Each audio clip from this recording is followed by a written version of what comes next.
In this video, we're going to take a look at multiplying and dividing rational expressions. First thing we want to look at is the order of operations. So we perform all operations within grouping symbols, or everything within parentheses. And then we want to simplify exponential expressions, perform multiplication and division working left to right, and then perform addition and subtraction working left to right. So at 1, it's asking us, is A divided by B divided by C divided by D times E divided by F, is that equal to A divided by B divided by parentheses C divided by D times E divided by F? So what I'm going to do here to see if they're equal is I'm going to simplify both expressions using my order of operations. So in the first one, we have A divided by B divided by C divided by D first, because we don't have any parentheses, so we're going to perform multiplication and division from left to right. So the first thing we're going to do is A divided by B times D divided by C. Remember, if we divide, we invert the divisor, times E divided by F. Now if we simplify inside the parentheses, we have A times D divided by B times C times E divided by F.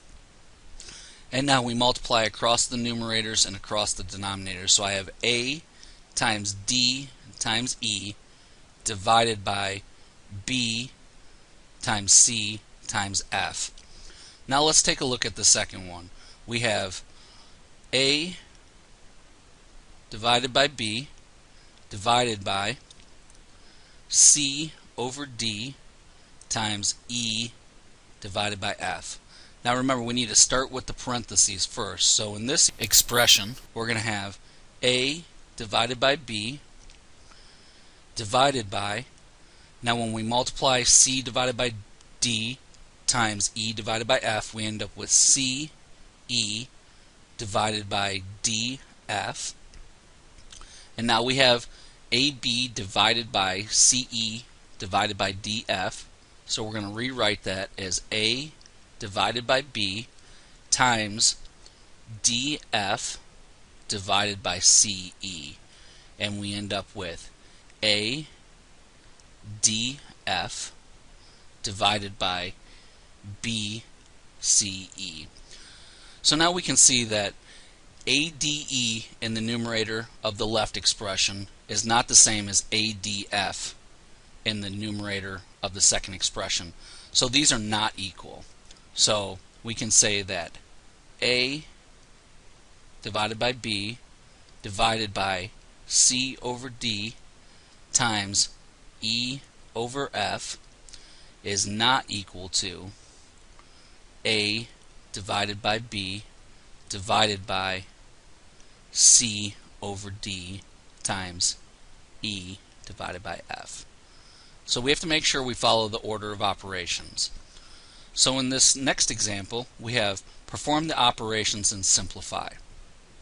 So we need to start by multiplying 5x plus 20 divided by x plus 2 times x squared minus 4 divided by x cubed plus 64, because it's in parentheses.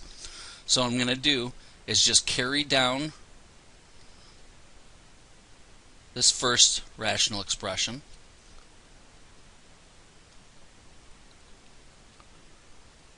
divided by, and now if we're going to multiply the rational expressions inside the parentheses, we need to write them as linear factors. So I have parentheses, and I can rewrite 5x plus 20 as 5 times x plus 4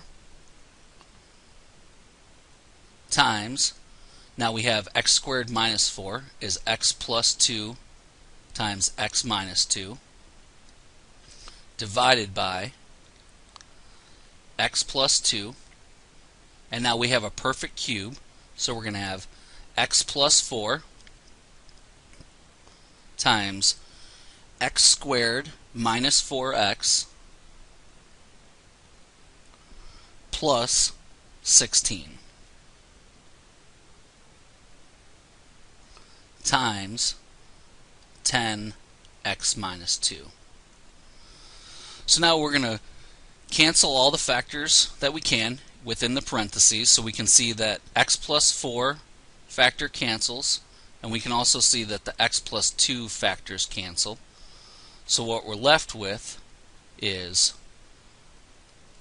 x divided by, and here I'm going to factor out a 2, so I have a 2 out, and we have x squared minus 4x plus 16 divided by, within the parentheses, we have remaining 5 and x minus 2 in the numerator, divided by x squared minus 4x plus 16 times 10 times x minus 2. And now we want to work left to right. So we have x divided by 2 times x squared minus 4x plus 16 divided by 5 times x minus 2 divided by x squared minus 4x plus 16. So now we're going to take a look at this division first because it's left to right, and when we divide we're going to invert the divisor. So I'm going to rewrite this as x divided by 2 times x squared minus 4x plus 16 times x squared minus 4x plus 16 divided by 5 times x minus 2 in the denominator, and then I'm going to carry down my last term. So when we do this first multiplication, we can see that the x squared minus 4x plus 16 factors cancel, so we're left with x in the numerator, and then we're left with 2 times 5 is 10, and an x minus 2 times 10 times x minus 2. And then we can see that the 10s will cancel and the x minus 2 factors will cancel. So what we're left with is just x. And that's how we multiply and divide rational expressions.